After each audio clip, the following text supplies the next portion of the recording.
Actually mic की setting में थोड़ा-सा प्रॉब्लम था।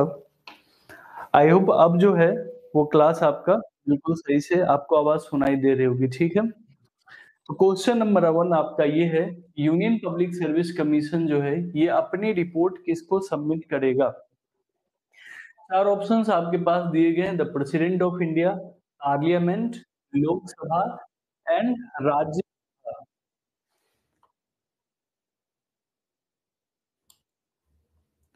इसको आंसर कीजिए, कौन करेगा इसको?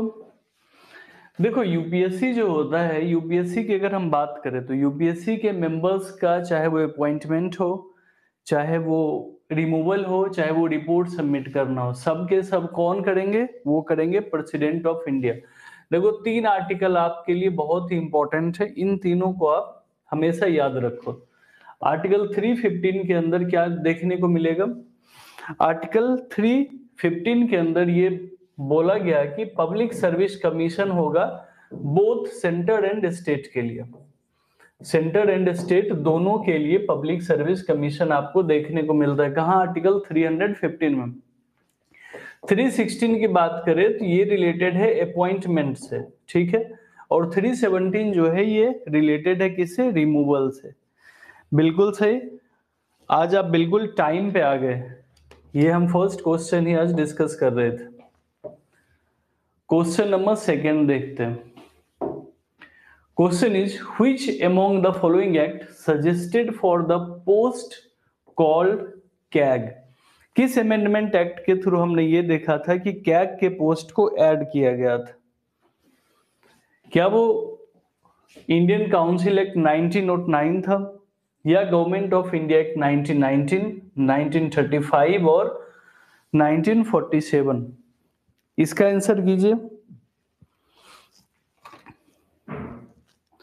देखो कैग जो है, कैग की बात सबसे पहले गवर्नमेंट ऑफ इंडिया एक्ट 1919 के अंदर की गई थी। यहाँ पे हमने क्या देखा था? First time public account committee का फॉर्मेशन होता है। कब होता है? 1922 के अंदर। याद है हमने ये पहले डिस्कस किया है। कैग का काम क्या है? कैग का जो काम है ऑडिट करना, तो ऑडिट करके रिपोर्ट कहाँ पे सबमिट करेगा? तो पब्लिक अकाउंट कमेटी के पास ही तो जाएगा। पार्लियामेंट को देगा तो पार्लियामेंट में पब्लिक अकाउंट कमेटी ही तो उसको ओवरव्यू करेगी ना।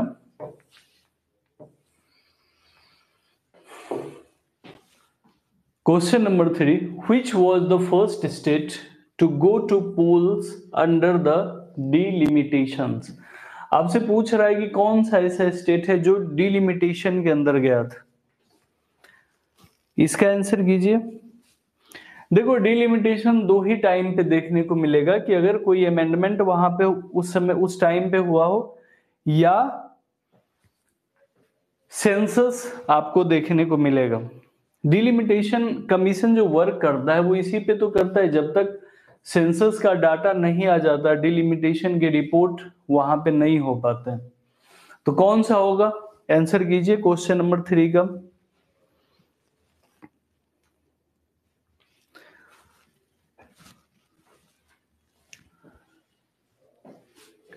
केरला। आर यू श्योर कि डिलिमिटेशन जो है वो केरला के अंदर सबसे पहले देखने को मिला था? फर्स्ट स्टेट की बात पूछ रहा है जहां पे डिलिमिटेशन कमीशन। डाउट है? चलो अच्छा है। देखो हमने क्या देखा था, 1956 में पहला स्टेट बनाया गया था लिंग्विस्टिक बेसिस पे, और वो स्टेट कौन सा बना था? वो स्टेट बना था आंध्र प्रदेश। फजल अली कमीशन बैठती है 1953 में, और 1956 में लिंग्विस्टिक बेसिस पे आपका आंध्र प्रदेश क्या हो जाएगा? नया स्टेट बनेगा। और हमने क्या देखा था यहाँ पे? 7th कॉन्स्टिट्यूशनल अमेंडमेंट एक्ट देखा था। तो इसी वजह से आपका राइट आंसर होगा आंध्र प्रदेश, ना कि केरला। अभी देखो जम्मू कश्मीर का जब बाइफर्केशन हुआ, उसको डिवाइड किया 2 पार्ट में, तो यहाँ पे भी एक डिलिमिटेशन कमीशन को बिठाया गया था। Which committee recommended for 3 language formula? देखो ये जो एजुकेशन प्लान होता है ना, ये इससे रिलेटेड है।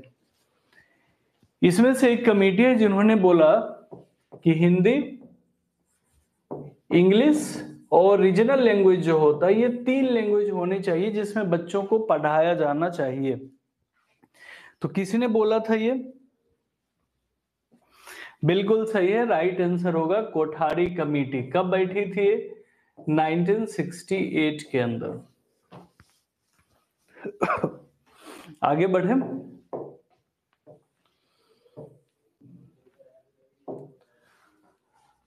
What is the plural voting system? क्या होता है plural voting system? Candidate themselves cast more than one vote, ठीक है।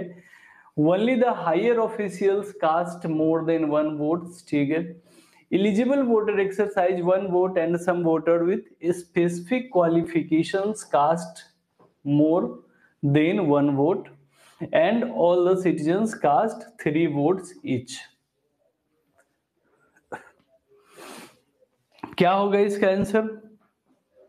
देखो इलेक्शन सामने है तो इलेक्शन से रिलेटेड क्वेश्चंस आएंगे ही आएंगे। बिल्कुल आपका जो आंसर है वो होगा 3। बिल्कुल सही जवाब दिया है आपने। देखो प्लूरल वोटिंग में होता ही है कि कुछ पर्सन जो होते हैं जिसके पास स्पेशल या कुछ स्पेसिफिक क्वालिफिकेशंस देखने को मिलेंगे, उन्हें यह हक दिया जाता है कि वो एक से ज्यादा वोट को कास्ट करें। और प्लूरल वोटिंग सिस्टम की बात करें तो ये सबसे ज्यादा हमें कहां देखने को मिला था? ये ब्रिटेन के अंदर, जो इंग्लैंड है इसके अंदर हमें देखने को मिलता है। सबसे ज्यादा वहीं पे था। करीब 1800 से लेके 1950 तक जो वोटिंग सिस्टम होती थी ब्रिटेन में, वो प्लूरल वोटिंग सिस्टम ही होती थी, ठीक है।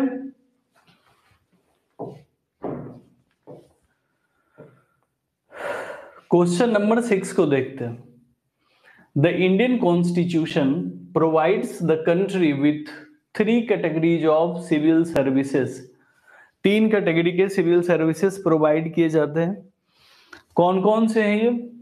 All India, central and state, administrative, railway and police, administrative police and revenue और administrative police and foreign service. Question number 6 का आंसर कीजिए। देखो लास्ट भी हमने देखा था, आपको थोड़ा सा एलिमिनेट करना होगा। जो फॉरेन सर्विस होता है ये ऑल इंडिया सर्विसेज के अंदर नहीं आता है, तो एक तो आपका ये एलिमिनेट हो गया। तो अब आपको बताना है 1 2 3 में से कौन सा इसका राइट आंसर होगा। बिल्कुल सही है। एडमिनिस्ट्रेटिव में कौन से होंगे? IAS होंगे, पुलिस IPS, और ये कौन से हैं? ये हैं IRS। IRS का भी 2 फॉर्मेट होता है, एक IRS कंप्लीट रेवेन्यू की बात करेंगे और एक IT की बात करेंगे, इनकम टैक्स के।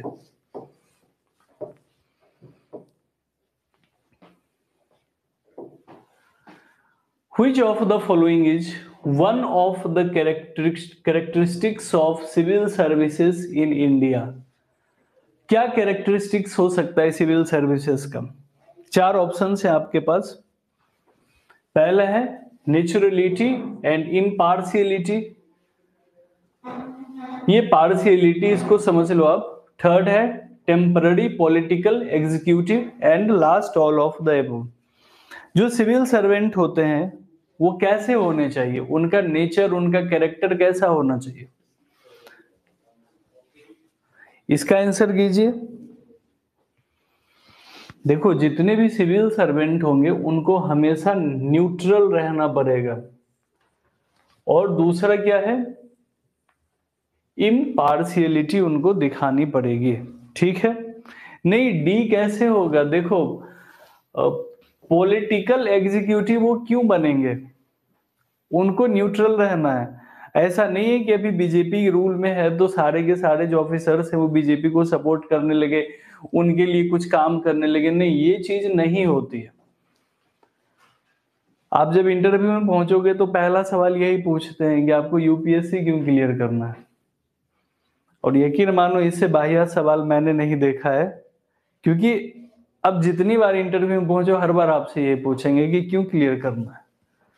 अरे सबको पता है क्यों करना है, फिर क्यों पूछना उसको?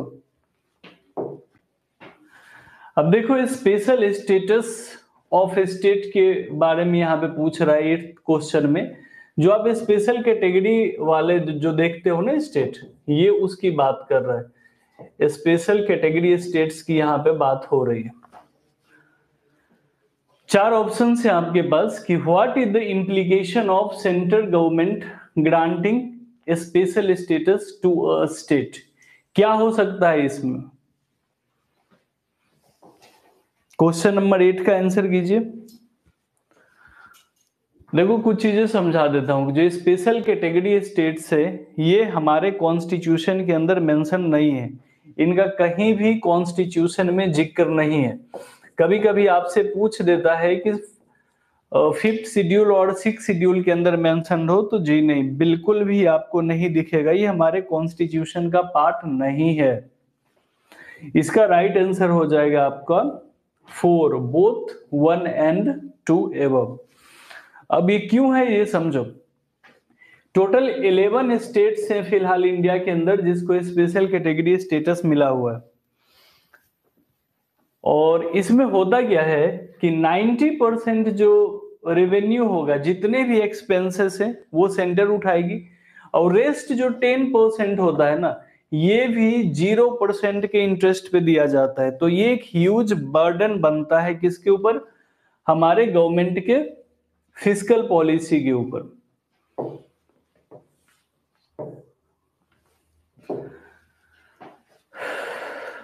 बहुत ज्यादा फैक्चुअल क्वेश्चन है ये। Which commission made the recommendation which formed the basis of the Punjab Reorganization Act which create the state Punjab and Haryana? देखो शाह कमीशन 2 बार बैठे थे, तो इसमें आप कंफ्यूज मत होना, ये जस्टिस शाह कमीशन की बात कर रहा है। ये जो है ये जस्टिस शाह कमीशन की बात कर रहा है। तो आप इसको देखो और बताओ कि इसका राइट आंसर क्या होगा क्वेश्चन नंबर 9 का।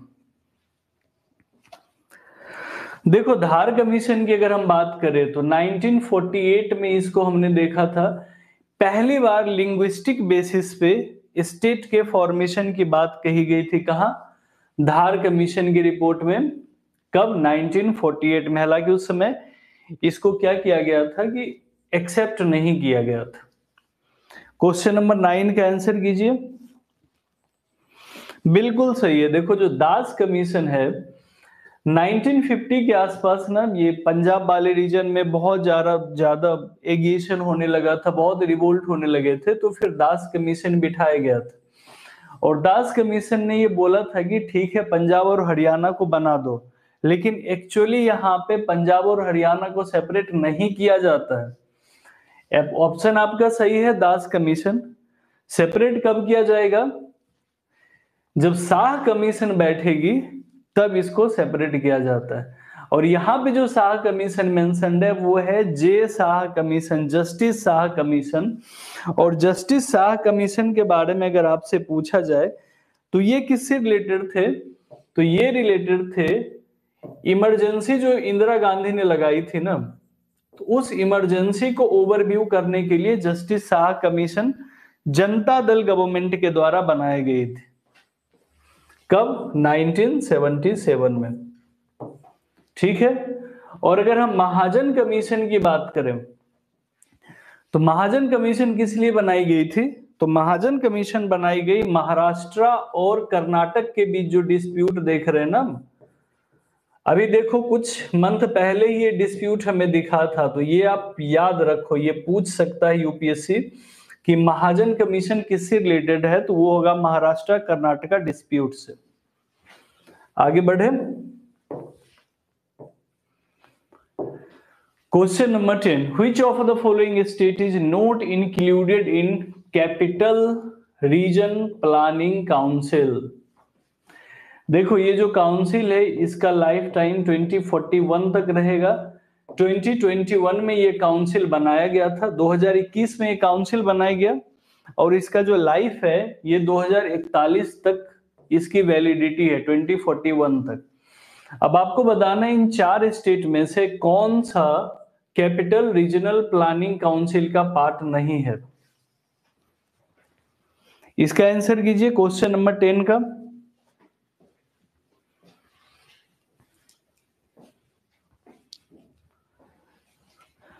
देखो सर्च नहीं करना है किसी को गूगल पे, यहाँ पे आंसर देना है, तो आप जल्दी से आंसर कीजिए। अगर आप लाइव हो तो आंसर कीजिए।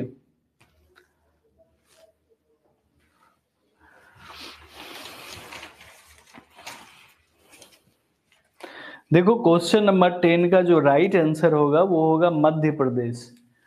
अगर आप देखो ना तो राजस्थान दिल्ली से बॉर्डर शेयर करता है, हरियाणा भी क्या करेगा, बॉर्डर शेयर करेगा, और वेस्ट यूपी तो पूरा का पूरा शेयर करता है।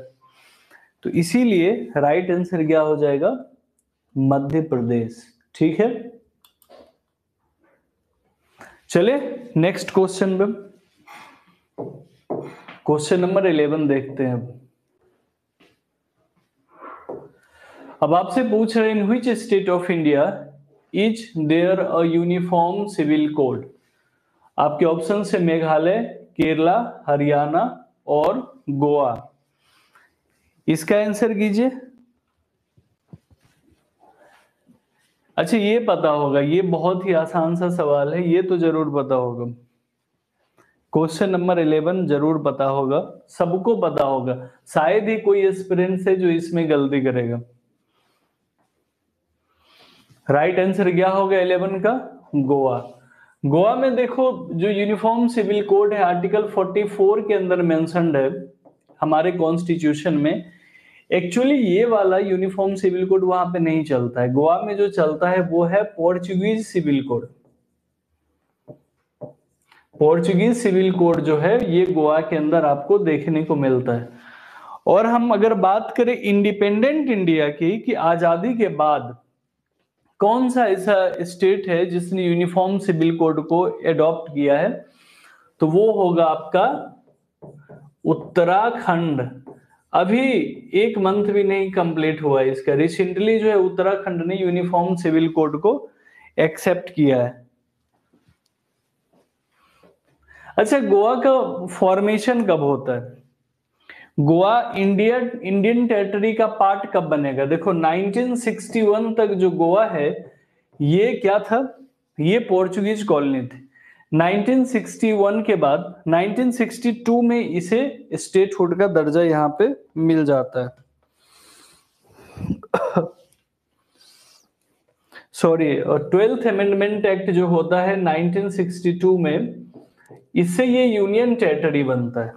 और बाद में हम देखेंगे 56th अमेंडमेंट एक्ट में, 56th अमेंडमेंट एक्ट से ये इसको स्टेट का दर्जा दे दिया जाता है।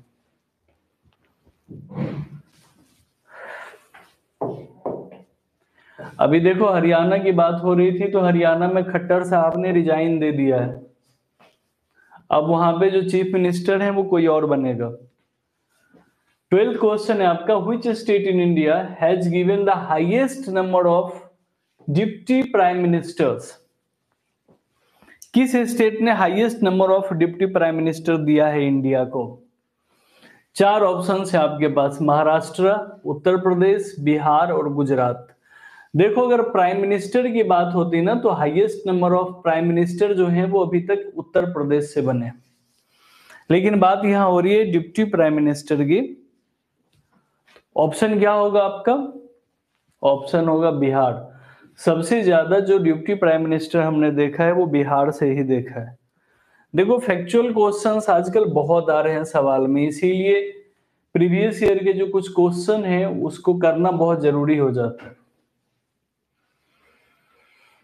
क्वेश्चन नंबर 13 देखते हैं, division of power is the principle of.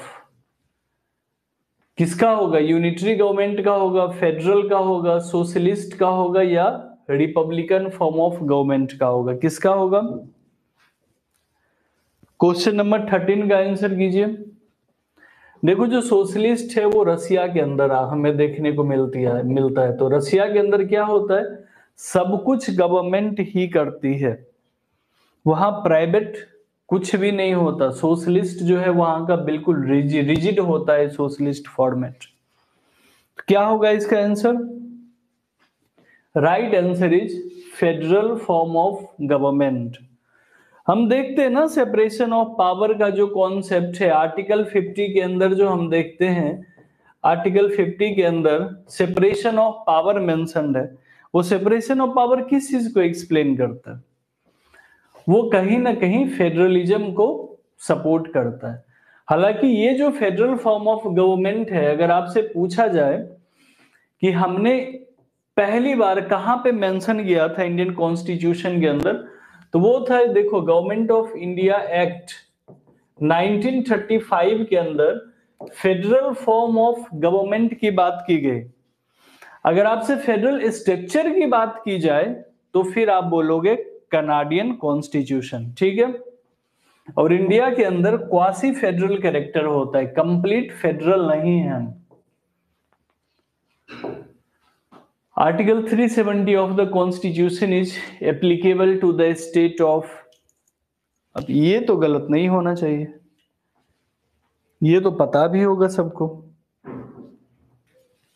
किससे रिलेटेड है? जम्मू कश्मीर से। अच्छा, अगर आपसे ये पूछा जाए कि क्या आर्टिकल 370 को रिवोक कर दिया गया है, तो आपका आंसर होगा बिल्कुल नहीं। आर्टिकल 370 का जो क्लॉज 2 है, सिर्फ इसको रिवोक किया गया है। अभी भी आर्टिकल 370 एग्जिस्ट करता है। 371A किसके लिए है? ये है नागालैंड के लिए। नागालैंड को स्पेशल स्टेटस प्रोवाइड करवाता है। कौन करवाएगा? 371A।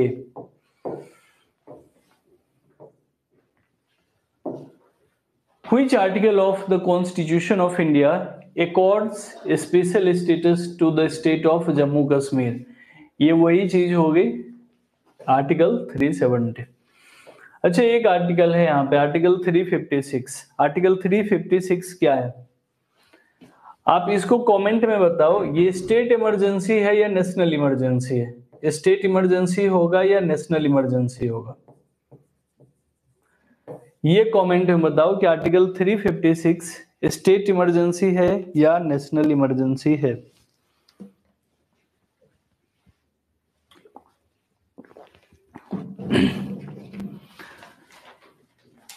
आर्टिकल 56 जो होगा वो होगा नेशनल इमरजेंसी। स्टेट इमरजेंसी की जब हम बात करेंगे तो वो आर्टिकल 352 के अंदर देखने को मिलेगा, जिसमें कॉन्स्टिट्यूशनल मशीनरी वगैरह की फेल होने से ये लगाई जाती है। और आर्टिकल 360 की अगर बात करें तो ये है financial emergency.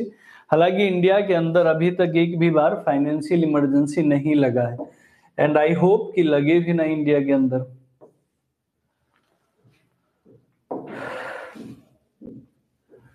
Which are the two states other than UP having the highest representation in लोक सभा? देखो, आपको ऑप्शंस के हिसाब से बताना है इसमें।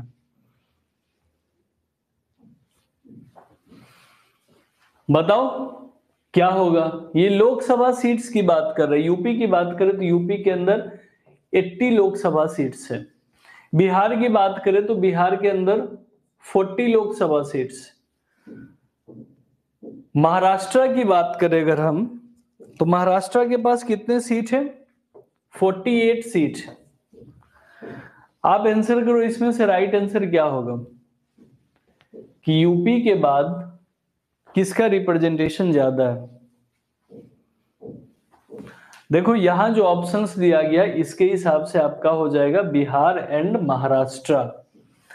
अगर आपसे पूछा जाए कि टॉप 3 में कौन है, तो सबसे ज्यादा यूपी के पास है, देन महाराष्ट्र के पास है, उसके बाद 42 लोकसभा सीट किसके पास है? वेस्ट बंगाल के पास है। ठीक है, तो टॉप 3 में कौन कौन आएंगे? यूपी, महाराष्ट्र एंड वेस्ट बंगाल। देखो, इलेक्शन जब सर पे रहता है ना, तो इस तरह के क्वेश्चंस बहुत ज्यादा पूछे जाते हैं। बिल्कुल सही। क्वेश्चन नंबर 17 का आंसर कीजिए। In which year were the Indian state reorganized on the linguistic basis? क्या होगा इसका आंसर? देखो, धार कमीशन आई थी, जो धार कमेटी बनी थी, ये बनी थी 1948 में, और सबसे पहले इसी ने बोला था कि लिंग्विस्टिक बेसिस के ऊपर स्टेट्स का फॉर्मेशन होना चाहिए। लेकिन क्या हुआ, इस कमेटी के सजेशंस को रिजेक्ट कर दिया गया था। इसके बाद हम क्या देखेंगे, फजल अली कमीशन। फजल अली कमेटी आएगी और वो कब आएगी, 1953 में, और रिपोर्ट देगी 1956 में। और यहाँ पे जो आपका 7th कॉन्स्टिट्यूशनल अमेंडमेंट एक्ट है, इसके थ्रू आंध्र प्रदेश को पहला स्टेट बनाया जाएगा। यहाँ पे 14 स्टेट्स प्लस 6 यूटीज बनेंगे। कब, 7th कॉन्स्टिट्यूशनल अमेंडमेंट एक्ट में।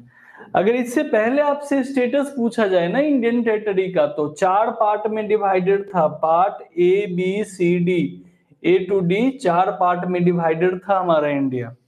लेकिन पहली बार ये ऑर्गेनाइज किया गया था 7th अमेंडमेंट एक्ट में, और 14 स्टेट और 6 यूनियन टेरिटरी बने थे यहां से।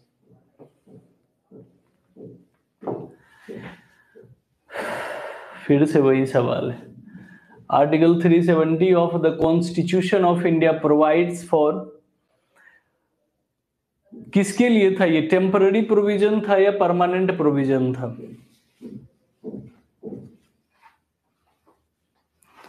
बिल्कुल सही। आपको एक चीज और याद रखना पड़ेगा इसमें, 7th कॉन्स्टिट्यूशनल अमेंडमेंट एक्ट में, कि 4 पार्ट थे और उनको खत्म करके रिऑर्गेनाइज किया गया था 14 स्टेट्स एंड 6 यूनियन टेरिटरीज के अंदर। ठीक है, तो आर्टिकल 370 क्या है, ये टेम्पोररी प्रोविजन है जम्मू एंड कश्मीर के लिए। अच्छा, आपको आर्टिकल 35A के बारे में क्या पता है? 35A जो है ये 370 से भी ज्यादा हार्मफुल है। क्यों? ये सिर्फ राइट टू प्रॉपर्टी एक्वायर करने की बात नहीं करता है, ये डोमिसाइल की भी बात करता था। आर्टिकल 35A के अंदर क्या था कि अगर जम्मू कश्मीर की का कोई भी रेसिडेंस अगर बाहर के लोगों से शादी करता है तो उसका डोमिसाइल भी खत्म हो जाता है। समझ गए? इसीलिए 35A ज्यादा खतरनाक था उसमें।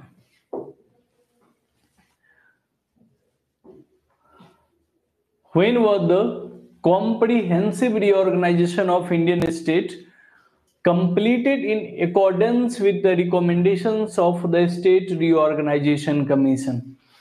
देखो क्वेश्चन वही है, सिर्फ इसके लैंग्वेज चेंज होते जा रहे हैं। अभी हमने बात की थी कि फजल अली कमीशन आने के बाद 7th कॉन्स्टिट्यूशनल अमेंडमेंट एक्ट आता है और फर्स्ट टाइम स्टेट्स को रिऑर्गेनाइज किया जाएगा 14 स्टेट्स प्लस 6 यूनियन टेरिटरीज में। तो क्या होगा आपका राइट आंसर? आपका राइट आंसर होगा 1956। ठीक है,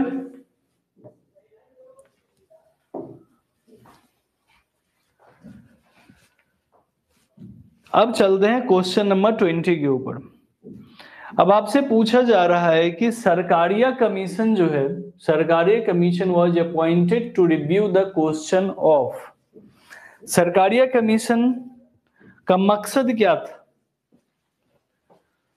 centre state relations, legislative problem, union territories problem और ट्राइबल एरिया के साथ इशू। क्या होगा 20 का आंसर? देखो, सरकारिया कमीशन जो था ये सेंटर और स्टेट के रिलेशंस को बेहतर बनाने के लिए किया गया था। जो हमारा directive principles of state policy है, इसके अंदर कुछ चेंजेस चाहते थे सरकारिया कमीशन। सरकारिया कमीशन और क्या चाहते थे, जो गवर्नर का अपॉइंटमेंट होता है उसमें कुछ इनको चेंजेस चाहिए थे। और जो इंटर स्टेट काउंसिल की जो हम बात करते हैं, तो जो इंटर स्टेट काउंसिल है वो सरकारिया कमीशन ने ही रिकमेंड किया था। आर्टिकल 263 के अंदर हम जो देखते हैं इंटर स्टेट काउंसिल, इसको रिकमेंड किसने किया था? सरकारिया कमीशन ने ही किया था। इंटर स्टेट काउंसिल के हेड कौन होते हैं? वो होते हैं हमारे प्राइम मिनिस्टर ऑफ इंडिया। अच्छा, यहाँ पे एक चीज और है, मैंने तो इंडियन स्टेट काउंसिल की बात की, अगर आपसे पूछ लिया जाए जोनल काउंसिल के हेड कौन होते हैं, तो आपका आंसर क्या होगा? आपके आंसर्स होंगे द होम मिनिस्टर। जो यूनियन होम मिनिस्टर होता है ना, वो जोनल उसके काउंसिल होते हैं। ये क्वेश्चन रिपीट हो गया।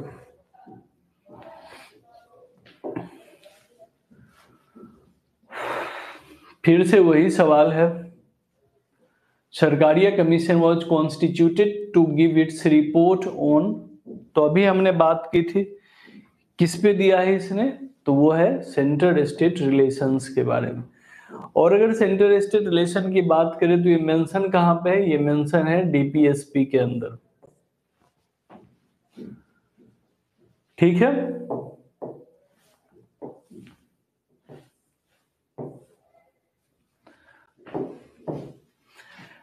अब ये देखो, ये क्वेश्चन करना थोड़ा सा टफ होगा आप लोग के लिए। Who of the following was not been an interlocutor? देखो ये इंटरलोकेटर होता कौन है? इंटरलोकेटर वो होते हैं जो डायलॉग्स के थ्रू, बातचीत के थ्रू, मतलब पब्लिक से मिल के उनसे बात करके उनके प्रॉब्लम्स को समझते हैं और उनको सॉल्यूशन देते हैं। तो इंटरलोकेटर ऑफ जम्मू कश्मीर इन चार में से कौन नहीं थे? देखो ऑब्वियसली तीन थे, 3 मेंबर टीम बनी थी। तो अब बताइए इसका राइट आंसर क्या होगा?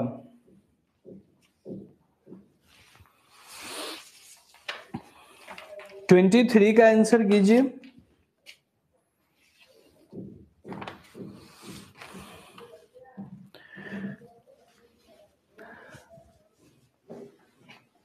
देखो ये जो है ना, सुजात बुखारी ये नहीं थे, बाकी एमएम अंसारी, राधा कुमार और दिलीप पदगौनकर जो है, ये तीनों के तीनों इसके पार्ट थे।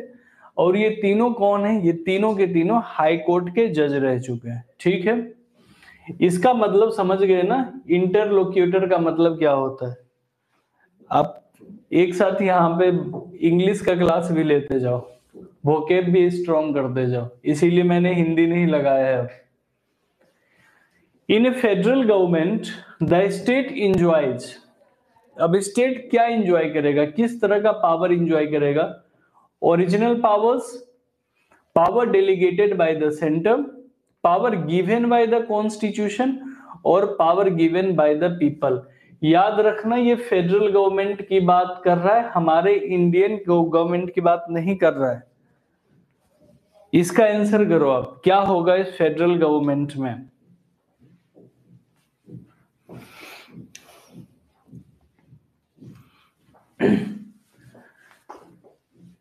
देखो इंडिया की अगर बात करें, अगर हम फेडरल गवर्नमेंट यूएस के कंटेक्स्ट में देखेंगे तो यहां पे हमारा आंसर हो जाता ओरिजिनल पावर्स।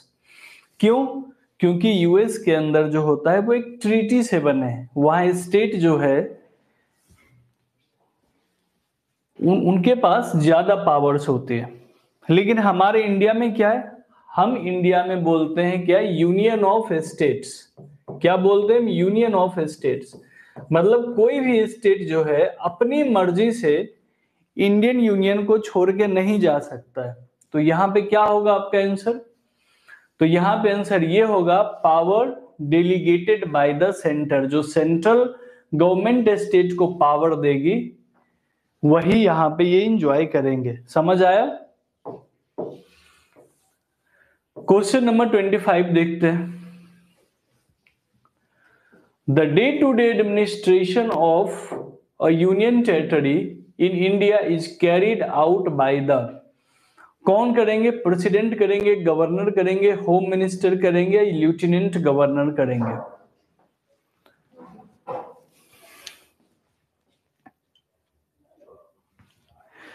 मैंने इसीलिए बोला था कि 24 का जो आपने आंसर किया ना उसमें कंफ्यूजन था। जो ओरिजिनल पावर्स की बात की गई है वो ओरिजिनल पावर्स जो होता है वो यूएसए के कंटेक्स्ट में हो सकता है। हमारे यहाँ क्या है कि क्वासी फेडरल नेचर है, तो वो पॉसिबल ही नहीं है। ओरिजिनल पावर का मतलब है कि आप टेरिटरी को छोड़ के जा सकते हैं, किसी और देश में शामिल हो सकते हैं। क्वेश्चन नंबर 25 का आंसर कीजिए, किसके पास पावर है? बिल्कुल सही, मुझे लगा था आप लेफ्टिनेंट गवर्नर के ऊपर जाओगे, लेकिन right answer is president of India. President के पास ये पावर है कि जो डे टू डे एडमिनिस्ट्रेशन है उसको कैरिड इन ही के नाम पे किया जाता है।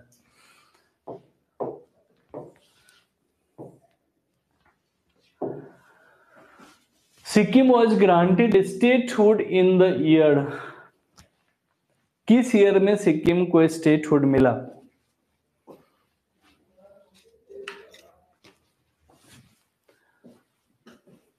आंसर कीजिए इसका। देखिए दो अमेंडमेंट इस टाइम पे हमें देखने को मिलेंगे सिक्किम से रिलेटेड। एक है 35th कॉन्स्टिट्यूशनल अमेंडमेंट एक्ट और दूसरा है 36th कॉन्स्टिट्यूशनल अमेंडमेंट एक्ट। अब 35th में क्या होगा कि 35th में ये होगा कि सिक्किम को हम क्या करेंगे, ये एसोसिएटेड स्टेट बन जाएगा। स्टेट तो बनेगा लेकिन क्या बनेगा, एसोसिएटेड स्टेट बनेगा। और यहाँ पे स्टेटहुड की बात कर रही है, मतलब फुल फ्लेज्ड स्टेट की बात हो रही है। तो वो कब बनता है, 36th कॉन्स्टिट्यूशनल अमेंडमेंट एक्ट। और दोनों ही अमेंडमेंट कब होते हैं, 1975 में होते हैं। अच्छा, 1976 में कौन सा अमेंडमेंट एक्ट हमने देखा था? इंदिरा गांधी के टेन्योर में देखा था, जिसे मिनी कॉन्स्टिट्यूशन बोला जाता है। टोटल 59 क्लॉज उसके अंदर हमने देखा था। बिल्कुल सही है, 42nd amendment act. 42nd amendment act में हमने क्या किया था, 5 सब्जेक्ट जो स्टेट लिस्ट के थे उसको हमने कंकरेंट लिस्ट में ट्रांसफर किया था। कौन कौन सा था वो, health, education, weight and measurement, environmental related जो एस्पेक्ट थे उसको, और जुडिशरी का। ये 5 चीजें जो है हमने कंकरेंट लिस्ट में ट्रांसफर कर दिया था। अरे यार फिर से वही क्वेश्चन आ गया, हटाओ इसको।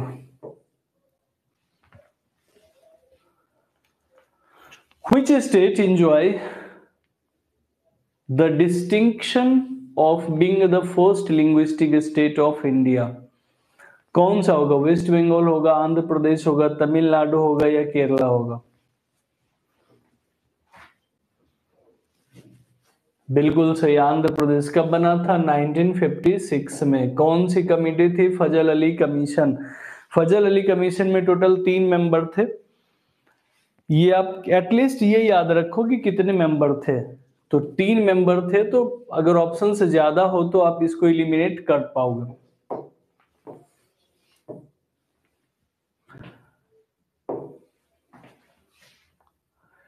इसको 8 कर लो आप।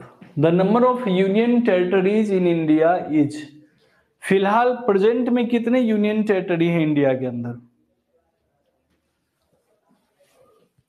देखो रिसेंटली हमने क्या किया कि दमन एंड दीव प्लस जो दादर एंड नगर हवेली है इसको हमने 1 कर दिया है। ये पहले 2 थे, अब इसको हमने 1 यूनियन टेरिटरी बना दिया है। तो टोटल फिलहाल इंडिया के अंदर कितने हैं, बिल्कुल सही 8।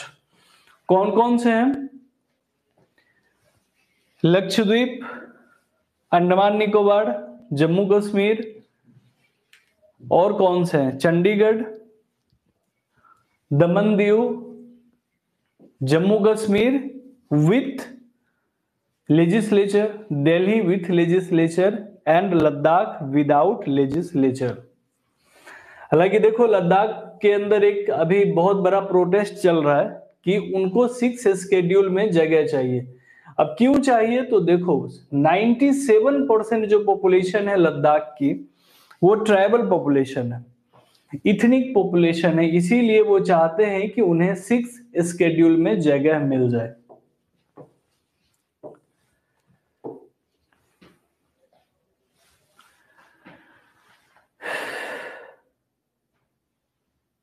Which of the following is not a union territory?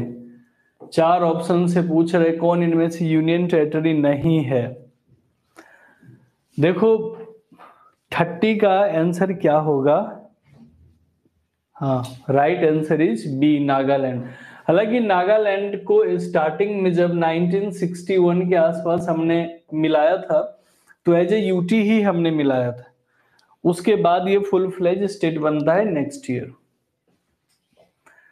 अब ये क्वेश्चन आने वाला है, आपको पता होना चाहिए कि लक्षद्वीप का जो नाम है वो 1980s के आसपास चेंज करके लक्षद्वीप रखा गया था।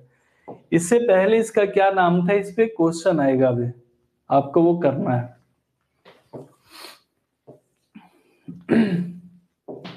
पहले इस क्वेश्चन को देखते हैं। The unification of Karnataka was achieved in the year. Karnataka का यूनिफिकेशन कब हुआ?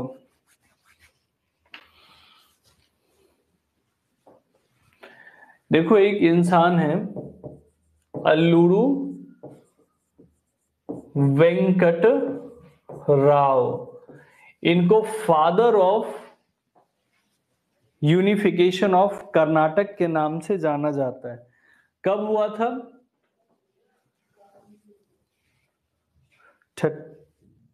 32 का आंसर कीजिए।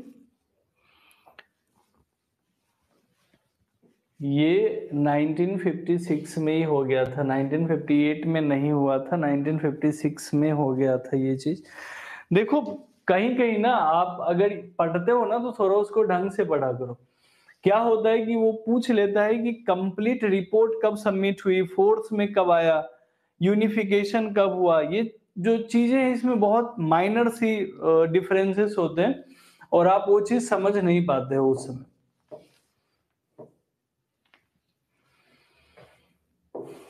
Next one, a federal government is in the shape of, क्या होगा? Command bye the centre, appeal from the centre, agreement between the centre and the state, and single party rule. क्या होगा federal government का?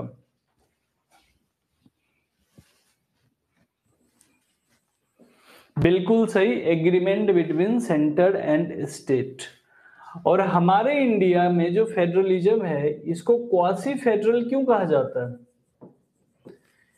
वो इसीलिए कहा जाता है कि हमारे इंडिया के जो स्टेट हैं वो किसी एग्रीमेंट के थ्रू नहीं आए, वो हमारा इंटीग्रल पार्ट है, हमारी इंडियन टेरिटरी के वो क्या है, इंटीग्रल पार्ट है। वो ऐसा नहीं है कि आज बोले कि हम छोड़ के निकल रहे हैं, तो ऐसा नहीं हो सकता है।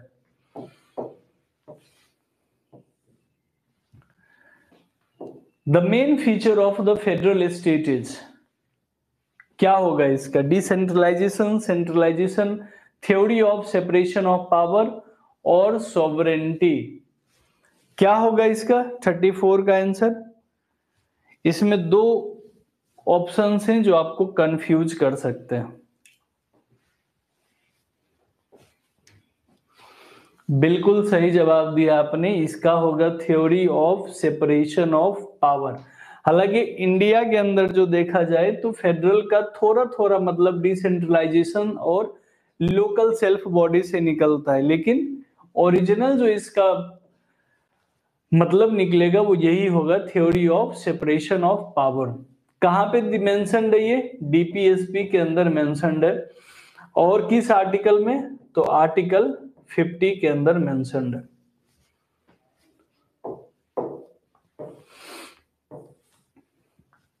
Which committee or commission examined the center and state relationship?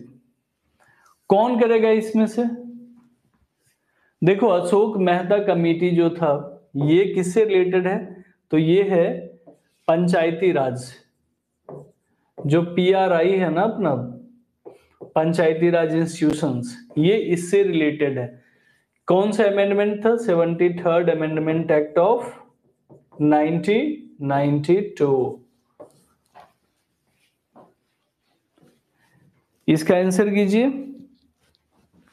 बिल्कुल सही, सरकारिया कमीशन। सरकारिया कमीशन ने बहुत सारे रिकमेंडेशन दिए थे, जिसमें ये भी मेंशन था कि जो गवर्नर का टर्म होता है ना, आपको पता है कि गवर्नर जो है वो प्लेजर ऑफ प्रेसिडेंट होते हैं, उनका कोई भी सिक्योरिटी ऑफ टेन्योर नहीं होता है। लेकिन सरकारिया कमीशन ने रिकमेंड किया था कि उनका एक टेन्योर कर दिया जाए 5 साल का। और क्या किया था सरकारिया कमीशन ने? इंटर स्टेट काउंसिल की बात की थी कि एक इंटर स्टेट काउंसिल का फॉर्मेशन होना चाहिए। और अगर अशोक मेहता कमेटी पूछा जाए तो ये पंचायत राज इंस्टीट्यूशन से रिलेटेड है।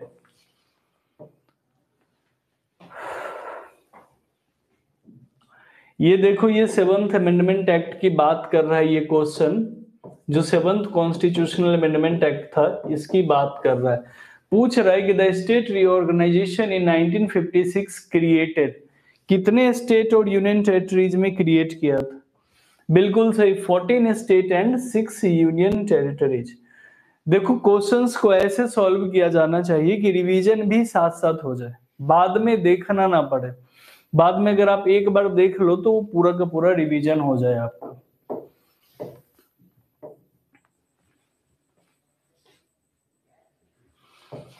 बहुत सारे क्वेश्चन रिपीटेड। चलो ये बता दो, बहुत ही आसान सा सवाल है। How many states are there in the Indian union? देखो, 5 अगस्त के पास, अगस्त 2019 में जो था वो जम्मू कश्मीर को स्टेटहुड का दर्जा हटा लिया गया था उसका, और उसको यूटी बना दिया गया था। तो ऑब्वियसली अब कितने हो गए? 28, क्योंकि एक जम्मू कश्मीर हट गया था वहां से।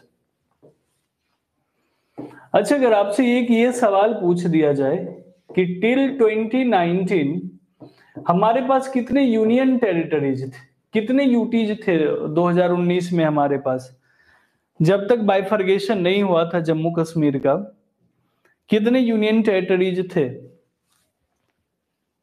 9 कैसे थे? पहले 7 थे ना, और जम्मू कश्मीर और लद्दाख 2 बने, उसके बाद 9 हुआ, और फिर दमन दीव और दादर नगर हवेली को 1 कर दिया गया, तो 9 - 1 फिर 8 फाइनली बचा है हमारे पास। अब आप आए हो सही, 7।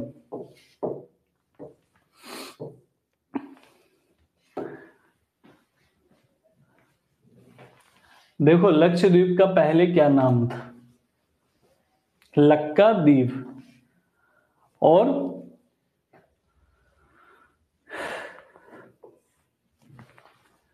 दूसरा क्या था? Amindivi island was change to Lakshadweep by an act of parliament in. देखो, मिनी क्वाई जो तब नाम था वो अभी भी नाम है। 8 डिग्री चैनल जो है वो मिनी क्वाई को मालदीव से सेपरेट करता है। या सेम अगर आपसे पूछा जाए कि इंडिया और मालदीव्स को कौन सेपरेट करेगा, तो वो होगा आपका 8 डिग्री चैनल। तो आप बताओ कि जो लक्षद्वीप का रीनेम किस ईयर में हुआ था? इसीलिए मैंने तब आपको नहीं बताया था ये क्वेश्चन।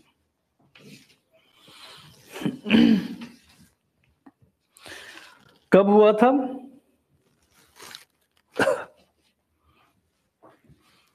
बिल्कुल सही, right answer is 1973। 8 degree channel के बारे में भी आपको समझ आ गया होगा कि 8 डिग्री चैनल कहां पे है।